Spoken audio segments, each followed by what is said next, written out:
Well, buenas tardes, good afternoon. My name is Ismael Herrera. Some of you may know me by Ish as well. That's a name that I respond to también. I'm here on behalf of California Forward and partnering with our friends from the Latino Community Foundation to bring you today's program. Before we jump into the agenda for today, I want to just cover some housekeeping items that are important for all of us to take note of. First and foremost, we're recording this webinar. You can see that the recording function, the little cloud with the red dot at the top of your screen, is on, and which means that we are making this recording available to both those of you who are here today who want to review it later, and friends and colleagues who weren't able to make it today that you think would be helpful for them to see today's program. Behalf of the two organizations and a team, I want to also ask all of us to please mute your mics if you're not speaking or contributing to the conversation, just so that we can limit the ambient noise for the recording in the background. Continue to use the chat as you've started already by introducing yourself, name, organization, and the county that you're participating from today. The chat will also be a good way to submit your questions as we move along in the program. When we get to the part of the program where we solicit questions, you will be able to do it via chat, or you can come off mute and ask your question, or you can simply raise your hand using the little icon function. Whatever works for you, we welcome it. And final reminder, and just a heads up, is that today's session is available both in English and in Spanish. And so you can select language preference by clicking on the little globe icon that you see next to the slide for details. And as you look at that option for yourself or others, let me turn it over to our colleague, Ana Vidales, who will give you more details on how that translation service will proceed. Ana?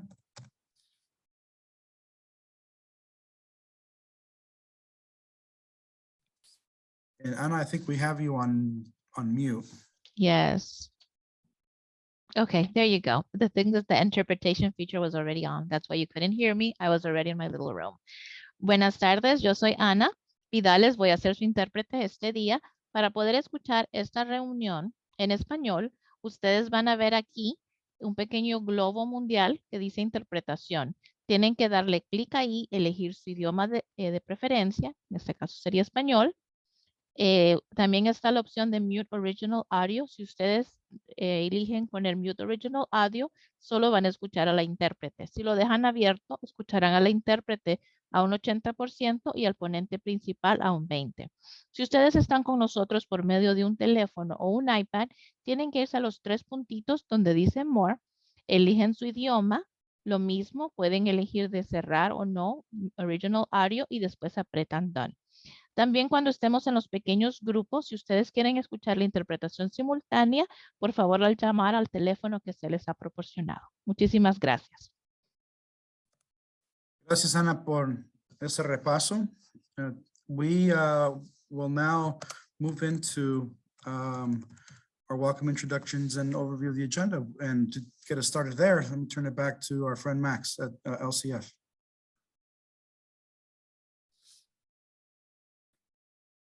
Thank you, Ish. Again, welcome all, bienvenidos. We appreciate all of you joining us during your lunch hour, actually, to catch up for this lunch and learn on the Community Economic Resilience Fund for the Central Coast and Central Valley. So Community Economic Resilience Fund, otherwise known as CERF, hosted today by the Latino Community Foundation and California Forward.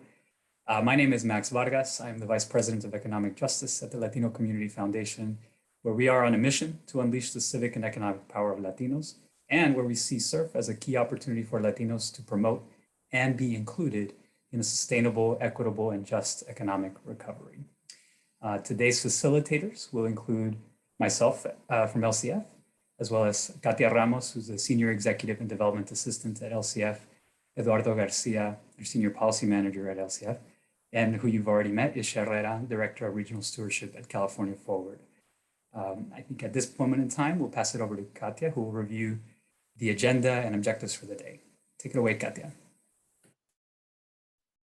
Hi, everyone. Really excited to have you all here today. So just going to quickly go over the agenda. So we'll start with session objectives. We'll go into what the CERF guidelines that have been released. And then we'll open it up for questions after we review all those details and see if you can all think of anything that comes to mind that you want to discuss. And then we'll go into regional breakout discussions where you'll each have an opportunity to meet with one another and discuss certain things that are going on in your region that you want to apply to CERF. And then just to quickly go over the objectives, we are doing this in support of the Latino community's ongoing equitable COVID-19 recovery efforts.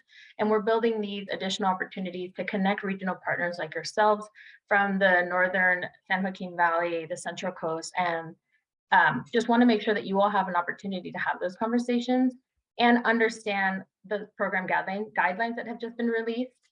And this is all to continue the conversation about how you all can continue to engage in CERF, how we can support you, and how you can apply these learnings to future statewide initiatives so you can continue to be engaged.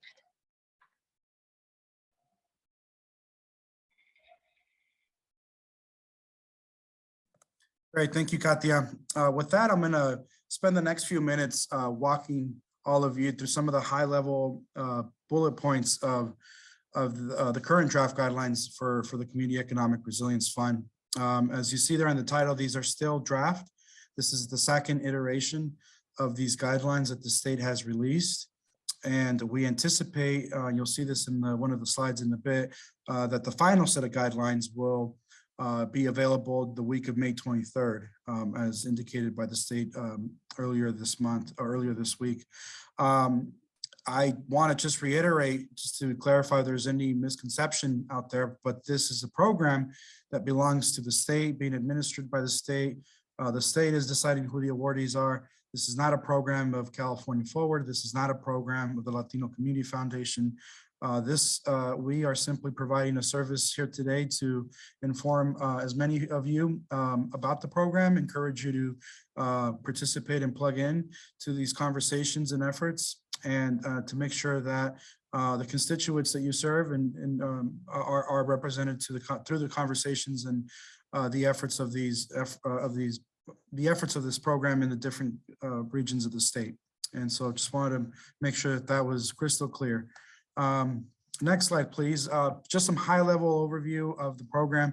The final version of this program was created through a trailer bill, AB 106, during last year's legislative budget cycle. It created a $600 million one-time fund for the state of California to really reimagine how it does economic development and how it does it with a sense of regionalism, where there are efforts that are going on in local communities across city limits, across county lines, in a broader region that is, in this case, for today's event, the San Joaquin Valley and the Central Coast. There's a few objectives that the state's agencies who are administering the program want all the regions to hit with the final outcomes. And that's first and foremost promoting equitable and sustainable economic development that reaches as many people as possible, especially the disadvantaged and disenfranchised, and targets the most vulnerable communities in these planning efforts. They want to see the creation of jobs that are responsive to equity, good paying salaries, good benefits, but also have sustainable futures in the state of California with market trends and climate change impacts. And they also want to see these efforts leverage not only state funding through this program, but also federal funding, philanthropic funding, and other private sources of funding to really get a strong return on these state dollars. For the record, the three organizations at the state level, the agencies that are providing the lead, are the Governor's Office of Business and Economic Development, GoBiz, OPR, the Governor's Office of Planning and Research, and the California Labor and Workforce Development Agency. Together, the three of them are leading this effort. And in the case of GoBiz, have assigned regional leads to serve as technical assistance providers and coordinators for the regions that are depicted under the CERF boundary map. And so there in the Central Coast, for example, you have an individual, I believe it's Brian Coleman, who's been on for a few weeks, that is your lead in under the GoBiz office that can be an asset to you as you organize as a region and prepare a proposal. Next slide, please.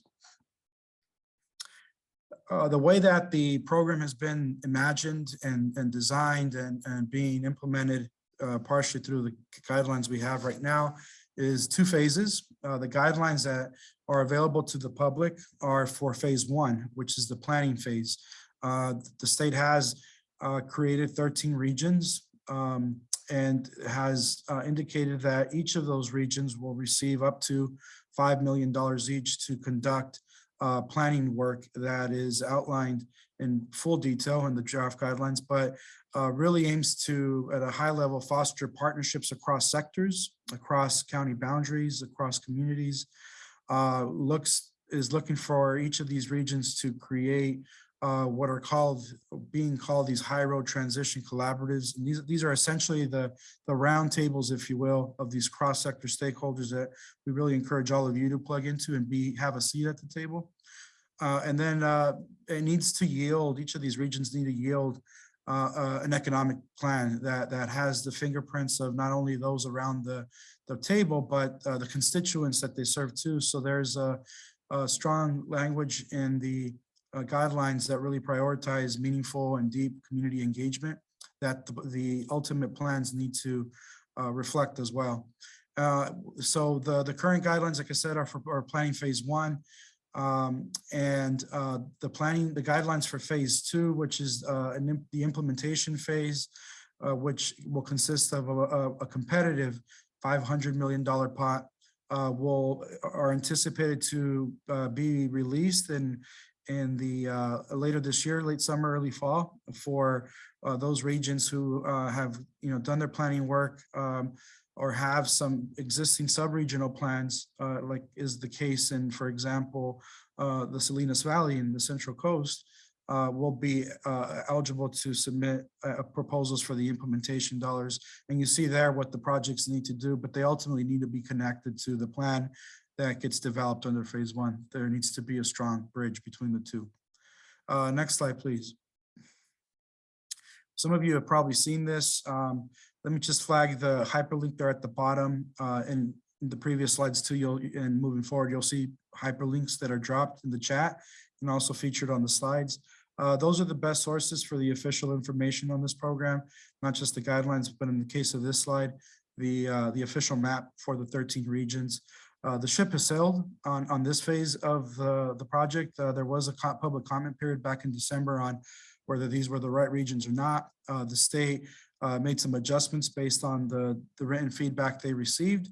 And this is where they landed with the regions. You can see that the Central Coast includes the counties of Santa Cruz, San Benito, Monterrey, Santa Barbara, San Luis Obispo, and Ventura.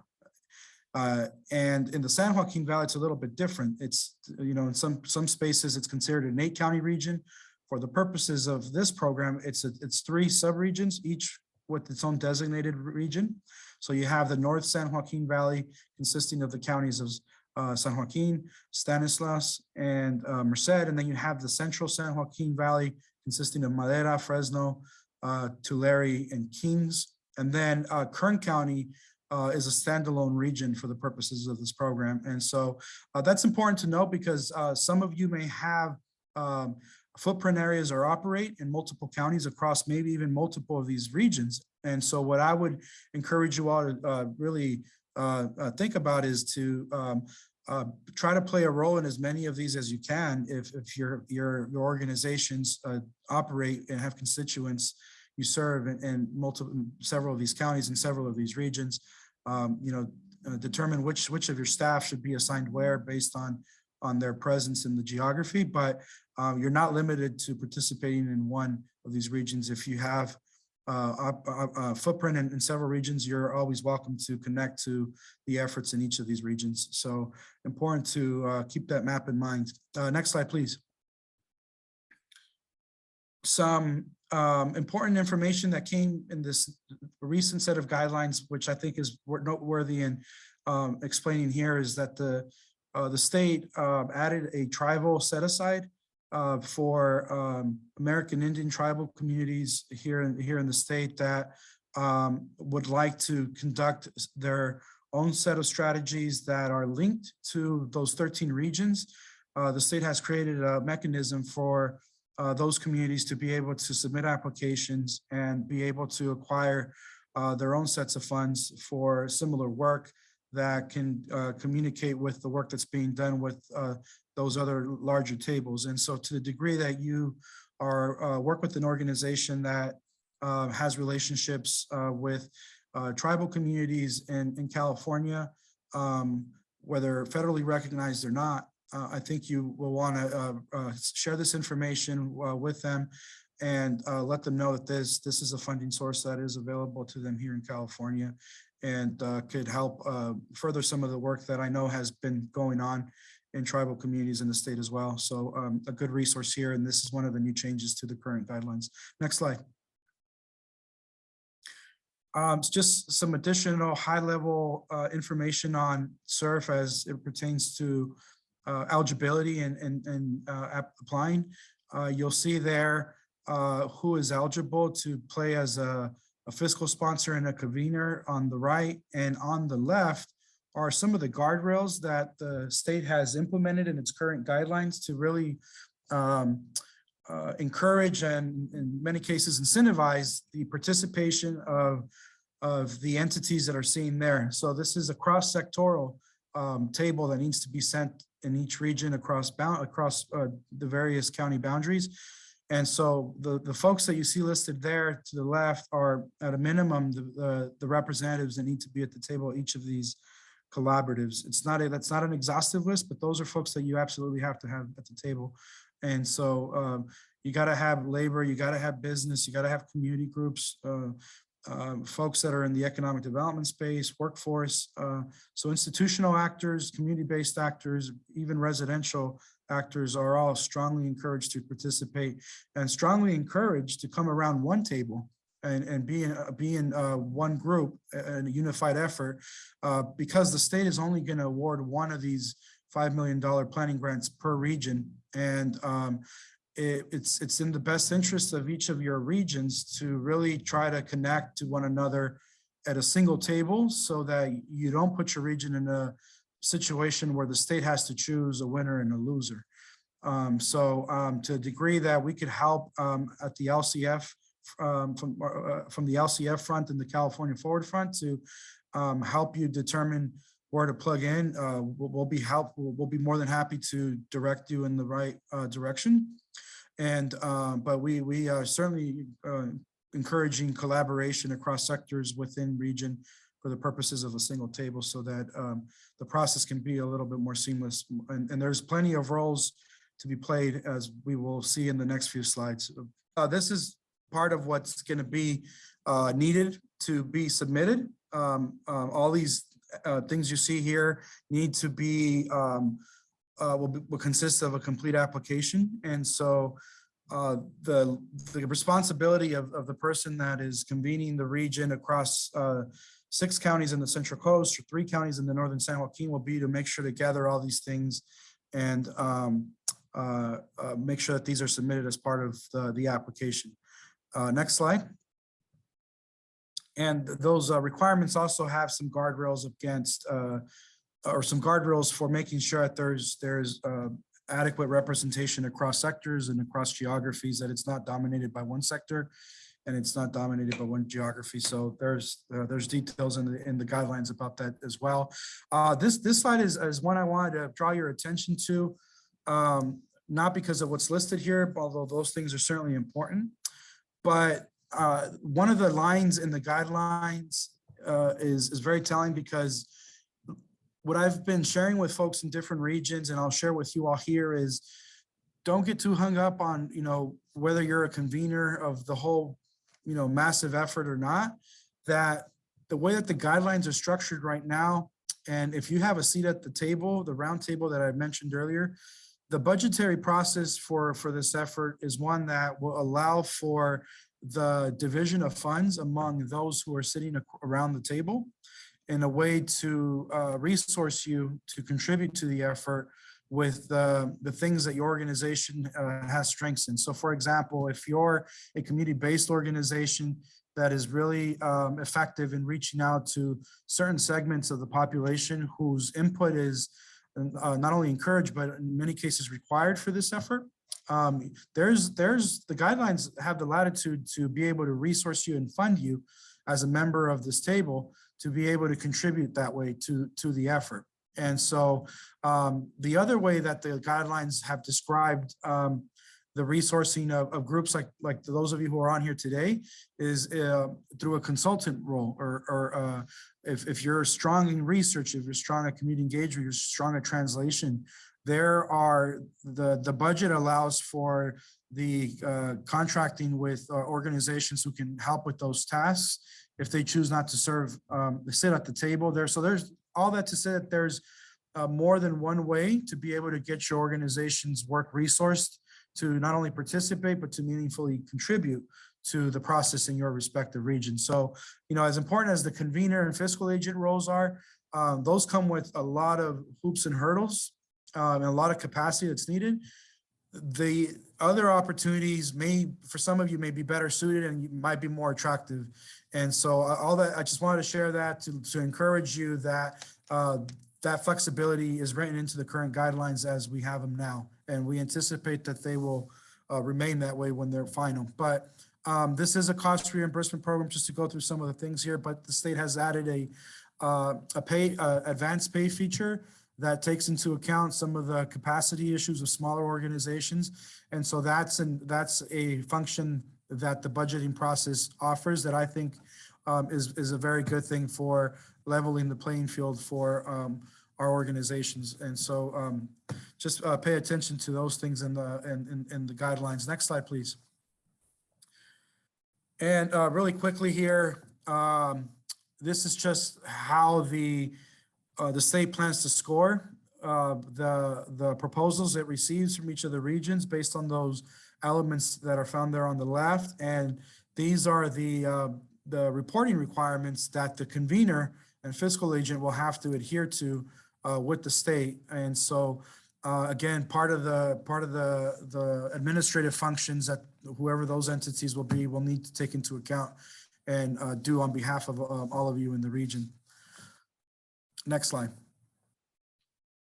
And, you know, this is just a slide that tells you essentially what the high road transition collaboratives, the roundtables that I keep referencing, what they need to take into account as they come together, as they put together a governance structure, as they execute on the work to create a regional plan for everyone in the region.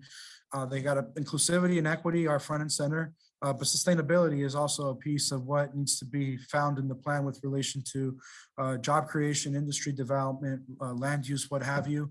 Those are all elements that are going to need to be featured and accounted for in the descriptions of your priorities and your strategies to execute on those priorities. And so the other things that you have to keep into account is that the application will require several analyses that the convener and fiscal agents and those of you who want to contribute will have to produce in a short time frame under this program around the current socio-economic conditions of your region. And I think the next slide, if I'm not mistaken, offers a little bit more detail of what those are. And so there you go. There's a visioning and goal setting function. There's a stakeholder mapping exercise that needs to be done. And then I think it's 8 of those analyses have to be completed as part of a plan as well.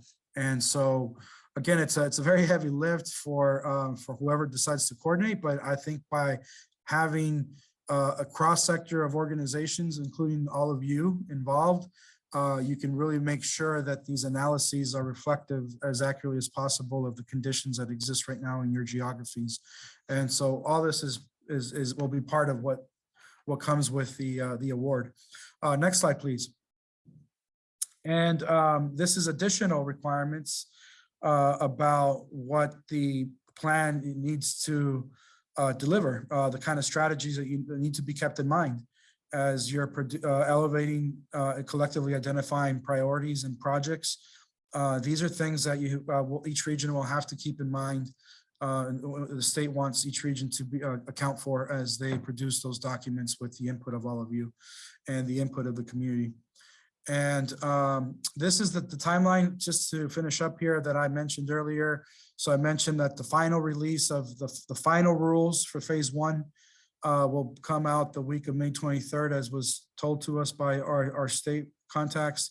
And then you see the timelines that come after that. The awarding process will be in the summer for each region. And, you know, we anticipate from the state that the work will begin in October, with that month really dedicated to wrapping up all the contractual requirements, and then on a parallel lane, also beginning to set the tables that are required as described in the proposal that gets submitted for each region, and launching into the work with the various analyses, community engagement, all of that. And so more to come on final timeline, but this is the most current copy we have from the state. When the state releases its final set of guidelines, we'll have a final set of dates that we'll make sure to get in front of you. So I think that's it for me. If I'm not mistaken, well, the last thing I'll share is this is how California Forward and our, you know, in partnership with our friends at Latino Community Foundation, want to make ourselves available to help your efforts moving forward. You know, make ourselves available to answer questions you have after today's event. But the elements that you see there are things that we have capacity to assist with, and we'd love to coordinate with you and our partners at LCF to make sure that you're seated at the table, at the right tables, or as many tables as you want to sit at, and make sure that you have the ability to contribute meaningfully to what gets produced. But with that, I want to maybe take some questions if our time still allows for that. And maybe those of you who are monitoring in the chat can elevate some of those questions if you've captured some. Or just come off mute and ask your question too. We can do it that way. Any questions? I know it's a lot to take in. It's a 42-page document that's very dense.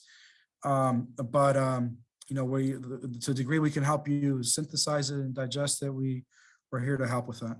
Not just here today, but after today's event as well. But any questions right now from the audience?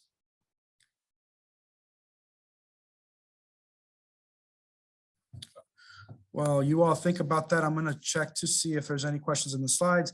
Perfecto, you had a question about the slides being available. As my colleague David answered, yeah, well, these will be available.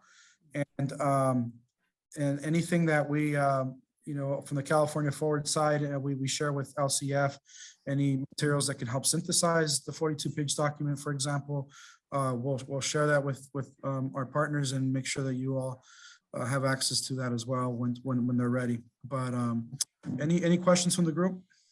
I have a question. This is Perfecto. Okay. I was wondering, you know, I attended that presentation that was done by the state, Jesse and his group. Yes, and, yes. Mm-hmm. And one of the things that I thought was interesting was that he talked about the convening, and I'm in that region of 3 counties. But I was wondering, how do they expect us to make the connections between the other 2 counties? I mean, we know we have to have an identified convener, and to ensure that convener, whoever she is, will they have the bandwidth to be able to connect with the group? I'm just curious about how that's going to take place, because it's we're small counties compared to the ones that you go further south. But at the same time, it's how do you interwork with, especially those you want at the table, the right people for the equity and the representation of the community. That's my main concern, is making sure that the right people are at the table. Yeah, you know, it's the state's really, and us here for that matter, are taking a similar approach. We're leaving it for the regions to decide who the best fits are. And, you know, there are some capacity considerations that need to be taken into account, not just on back end stuff, on fiscal management and all the things that you saw in the slides. But there's the capacity issue of, you know, who's the right fit, who has the connections, the relationships across sectors and across boundaries that go beyond neighborhoods, go beyond cities, in some cases, beyond counties, and can do that in the private sector, in the public sector, and the grassroots sector, in every sector that's listed that's required to be at the table. And so each region has to really think about who's the best fit that can span across, vertically that way, horizontally that way, and have the capacity to do some of that in a way that is also inviting and making sure that decision-making reflects and is being contributed to by the smaller organizations in the region as well, including the ones you mentioned in equity and environment and social justice, what have you. And so that answer is really up to each region to decide for themselves and to decide who best fits that role and who has the relationships to really execute on that scale, because it is a scale that's much larger than what most organizations are used to operating in. This is even larger than a single, in some cases, for example, in the Central Coast, larger than the region. It's really 3 sub-regions put together to what the state has called the Central Coast. So yeah, that's the best answer I can give you. I don't know if anyone else had anything to add to that from the LCF team, or it looks like we have a hand raised from Cesar as well, but before we jump to you, Cesar, let me invite my colleagues to add any color commentary to that.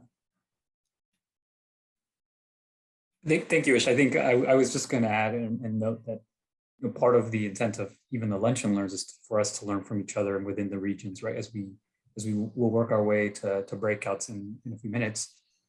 That'll be an opportunity to also hear from some partners who may be more plugged in or are aware of some of the ongoing work, or who are already ideating around how they get to those tables and where they see themselves fitting in.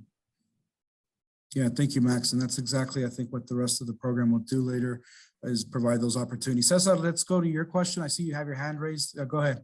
Yeah, just a couple of, I think, questions that we could probably answer at a later meeting, but around the regional plans, strategies, and goals towards it. They talk about increasing economic equality, increasing health and environmental equality, and others.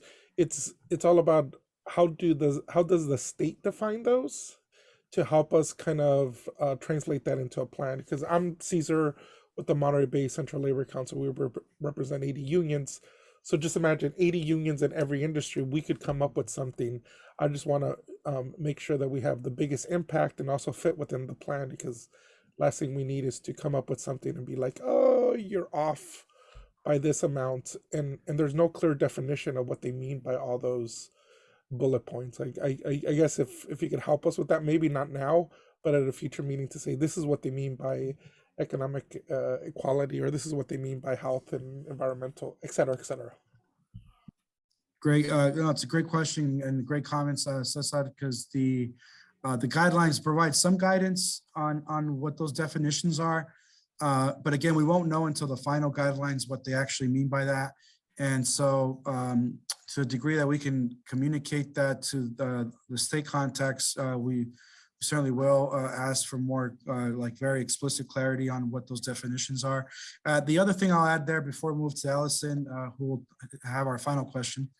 But the other thing I'll add there is that the liaisons that the state is making available to various agencies, like the person from GoBiz, those are going to be good resources to really make sure that those definitions that the state is expecting are calibrated correctly with what the regions are producing.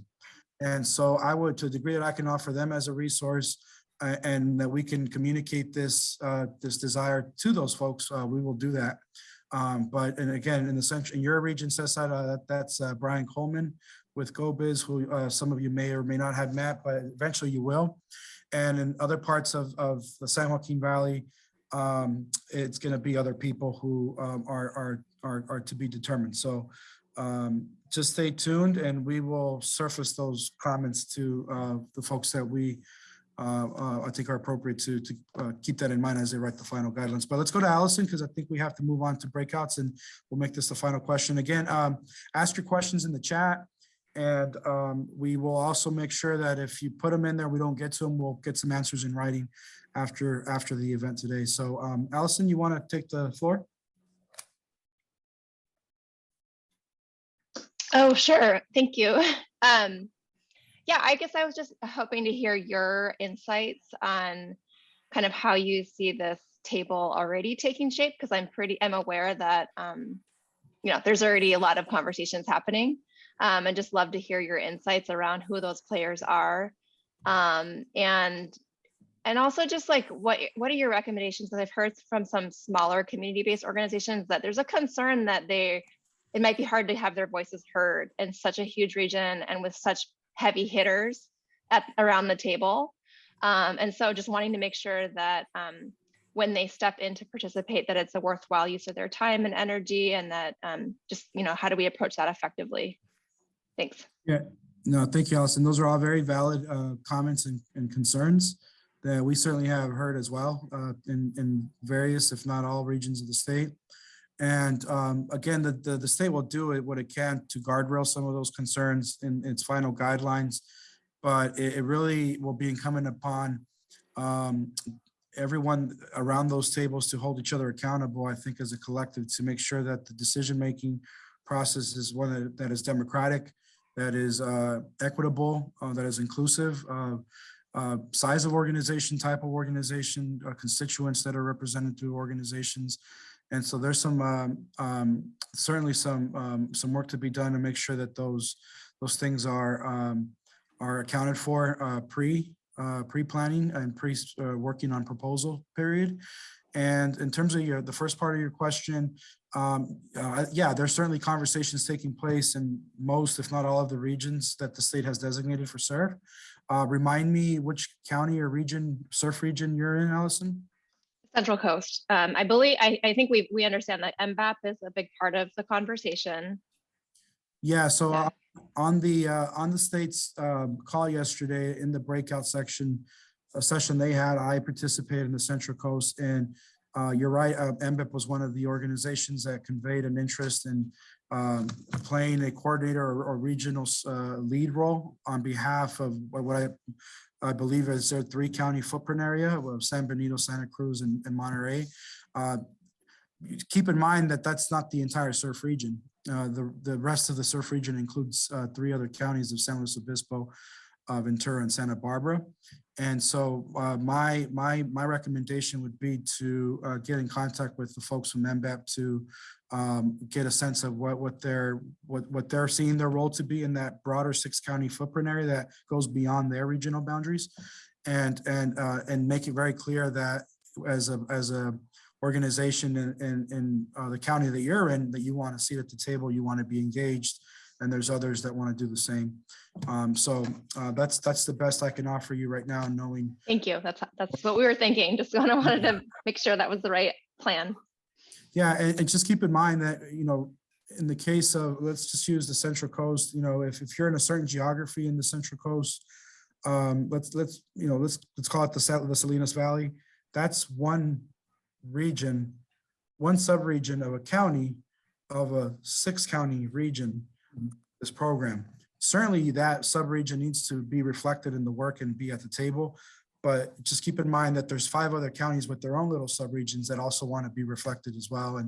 And so that's the big monster that this effort is, that somebody's going to convene and take the lead on. And so, but again, the other angle is that there's ways to get resources to participate and contribute without having to carry that administrative and fiscal burden. And for some of you, that might be better. For some of you, maybe that's not what you want to do, but those options are on the table. So with that, I want to just thank you for indulging me in my comments and the time, and I'm going to turn it back over to our team.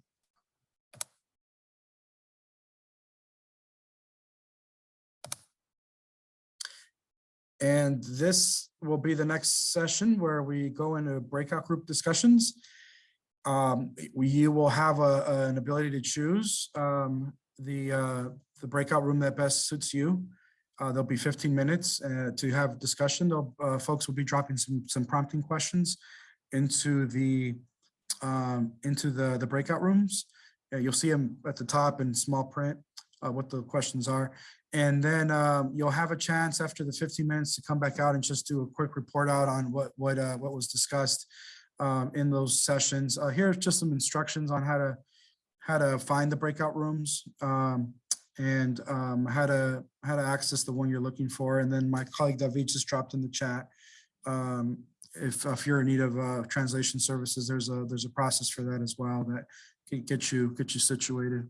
But these are the 3 questions that we will remind you of, but we wanted to offer you here before you break into your groups is how are you as an individual and as a representative of your organization, as a representative of the constituents that you serve?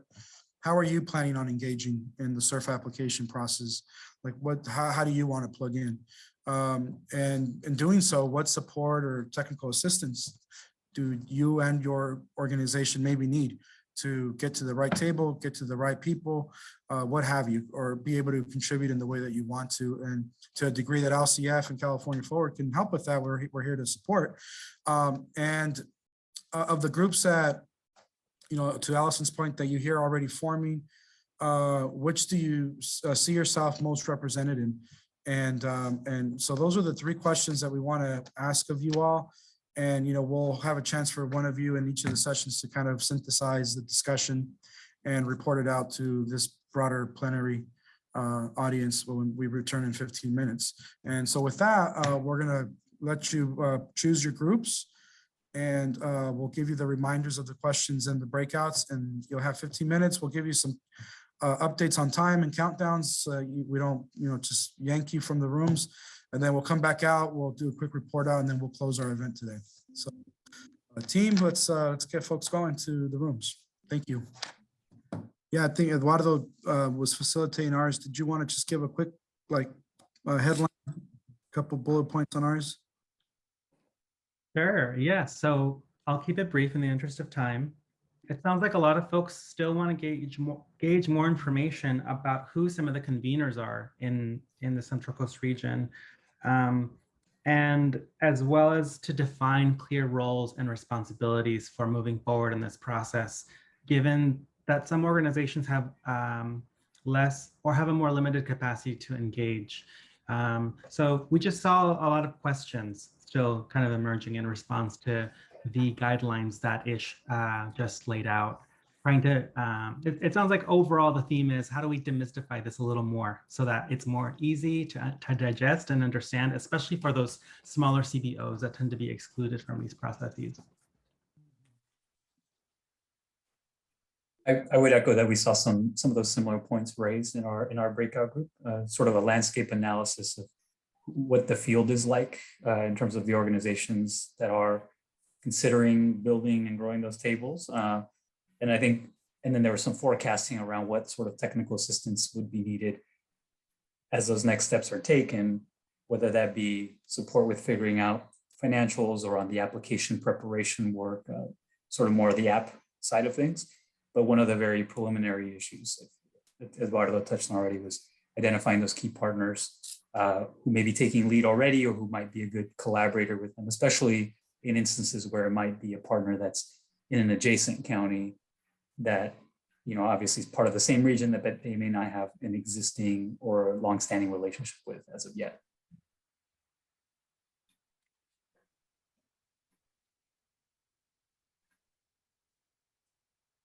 Well, thank you both, Eduardo and Max, for those very annotated report outs. So I know we were short on time, so we would have loved to have had more from all of us, but we want to be respectful and honor your schedules too. As a closeout here, we want to just really emphasize these 2 events. And the reason why is that with this current set of guidelines, this version we have now, there is no written public comment period for you to submit your concerns, your appreciation, or anything else about these guidelines. These workshops that the state's doing are the only sources of public comment collection. So some of us referenced the Bay Area Central Coast public workshop that the state did yesterday. If you weren't able to make that one, I would strongly encourage you to join the one for Southern California tomorrow. The caveat that it's for people from Southern California, so you're gonna see a lot of people from LA, San Diego, Imperial Inland Empire, Orange.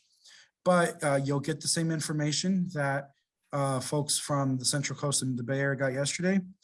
And if you want to submit comments that you weren't able to do yesterday, you can submit them tomorrow in chat or voice them during the comment periods in tomorrow's session. Just let them know you're from a different region, you missed your session and you're here today, and I have X, Y, and Z to add to the conversation.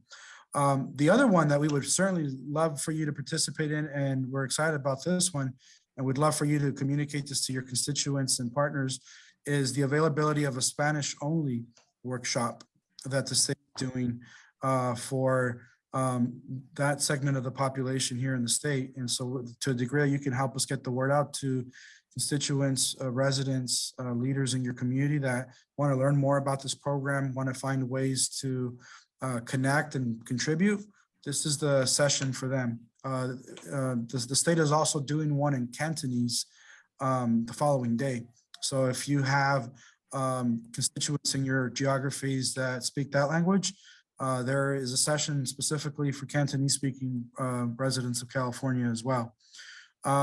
Next steps, first of all, our colleagues dropped a brief 2-3 minute survey on this session that we had today in the chat. So please do us a favor and take a couple minutes out of your day to fill that out. Let us know how we did, how this could be done better, what the shortcomings were, what the strengths were of today's time.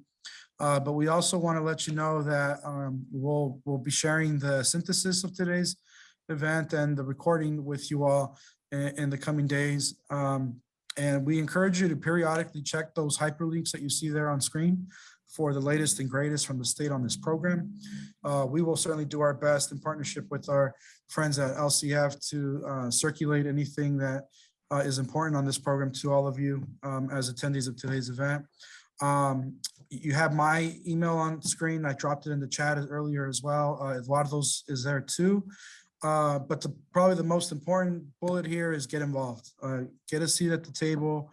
We often will tell folks, if you're not at the table, you're on the menu. And so get involved, stay connected, figure out who you need to partner with, and find the role for yourself in the table so that your priorities and the priorities of your constituents can be voiced, advocated for, and reflected in the activities and in the plan and the documents that surface, because those are the things that will be then positioned for future investments from public dollars and private dollars. And so get involved early, get involved now. With that, let me turn it over to my colleagues at the Latino Community Foundation for some closing comments. Thank you so much. Thank you. And I know we're just a little over on time. I want to just share out that I added my email as well to the chat for reference as well. So, my colleague Eduardo was also noted on the slides, but wanted to thank you all for joining us, for participating in this opportunity. I think, Ish has highlighted as part of this presentation the fact that this is pretty opportune, and it's also a process that's requiring this level of engagement from the state and from partners at the local level. So this is essentially a table that is supposed to be reserving seats for our community, right? So there's a reservation. We want to make sure we show up for it, that we're active in participating and finding those spots. And I appreciate so much of the work that folks are already doing or trying to figure out how to partner, because it does illustrate the strength we bring as a community when we come together. So with that, thank you all again, and stay tuned for more information as we try to get more information out to you.